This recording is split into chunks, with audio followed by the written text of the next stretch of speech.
Martin, you've been so outdated in how you search for things.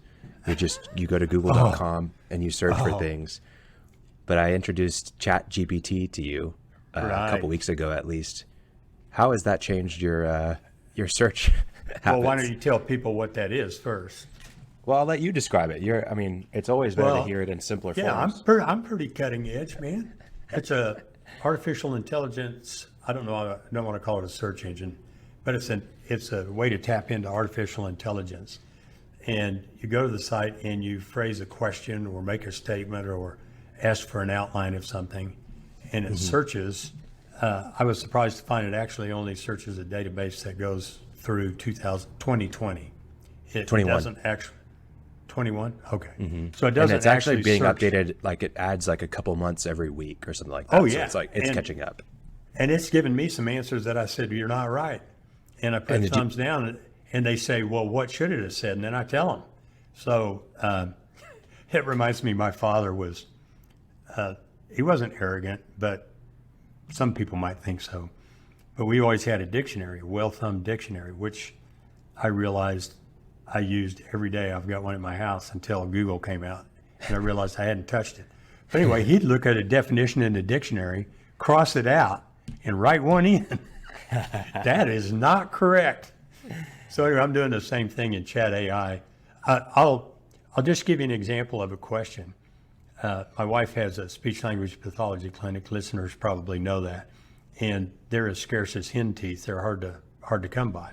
Yeah. So I just wrote the question: how to attract and keep speech language pathologists.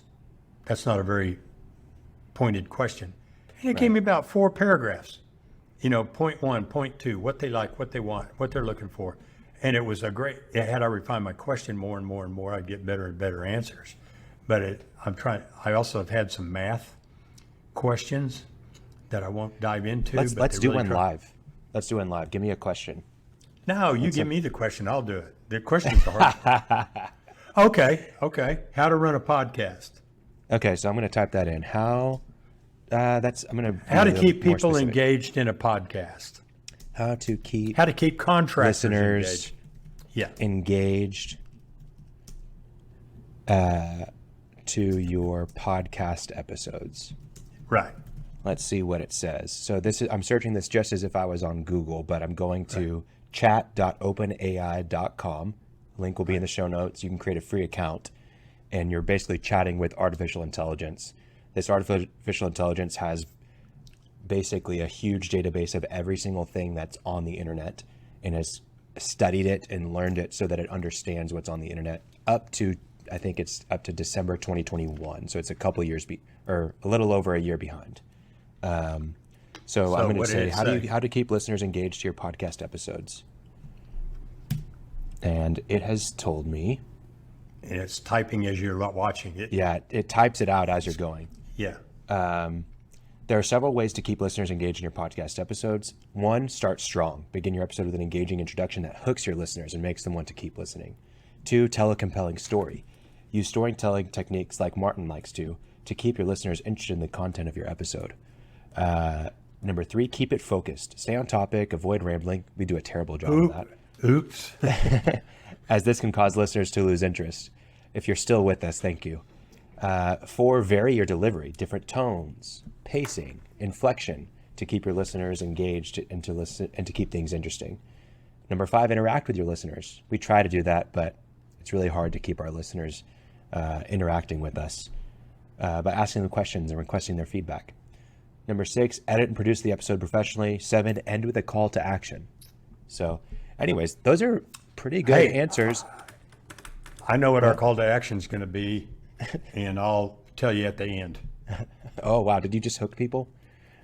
Well, no. Here, refine that one more just for fun. How to write a good hook to engage podcast listeners. Okay, how to write a good hook to engage podcast listeners. If you've stayed with us at this point, you're following this, the way that this varies from Google is that I don't have to search through the Google results to find the answer that I like. It's just giving me what they think is the best answer in a concise format. And so it's much faster. It's almost like having artificial assistant that you can just ask questions. But it goes even deeper. So I think this applies really well to specific jobs, in my opinion. I was talking to a friend who's a teacher, and what we did is we took his court for his students. The textbook is digital, so he can like copy and paste an entire chapter. So I was sitting down with them, and we copied and pasted a chapter from his textbook and said, create a 30-question quiz based on this text, and copy and paste the text in there. And it gave 30 questions for a quiz that he could just use, and yeah, sure, he can go and tweak that if he needs to, but it's a starting point, which is so helpful. And I think that's what, just like we were talking about with systems for software earlier, you can use this so effectively inside of your business as a starting point for so much. Right. You're trying to run a meeting on team building. Hey, can you create an agenda for me for a team building, a detailed agenda for a team building meeting inside a small business? And it's going to give you a template of what you can use, and it's a starting point. And I think that's where it's really effective for business owners. I've used it to write an article for CFC.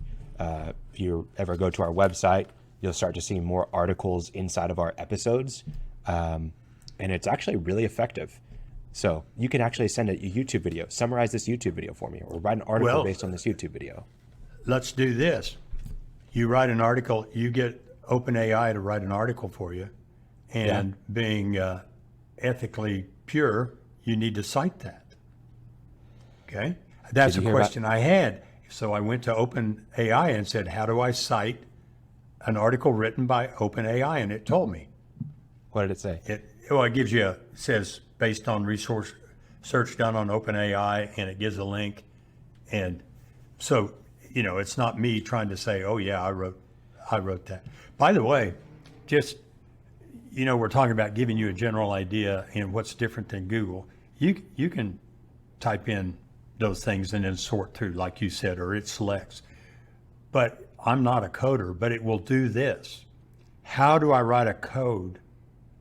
How do I write a query in COBOL that will sum two numbers and add tax? That's so base, and it'll do it for you. Yeah. And I had one. This is really different. It's on the finance side. We don't need to talk about it much, but there's a principle called net present value and internal rate of return. And that's come up with one of my clients. And so we're talking about it. I know how to do that. And I know how to do it because I got an MBA, and I really haven't had to do it since, because it's not anything our listeners generally need to worry about. Right. But I wanted an explanation of what it meant.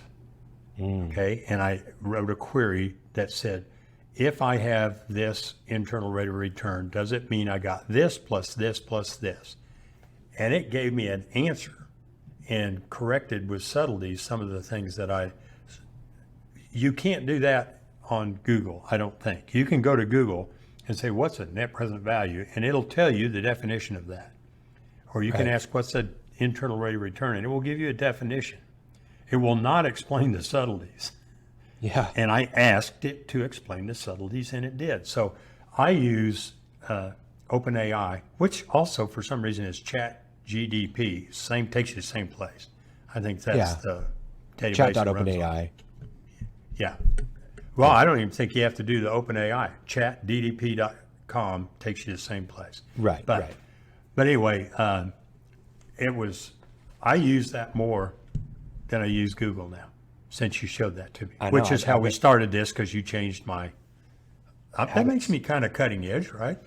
It kind of pretty does. Hip. Yeah, you're using a MacBook Pro, ChatGPT. All due to an influencer in my life. If I could remember his dang name. Oh, Khalil. Yeah. I wouldn't do any of those things. Well, it's a really cool tool. Definitely go check it out. See how it applies to your business. And I think that I've been using it a lot as well, and it's really fantastic.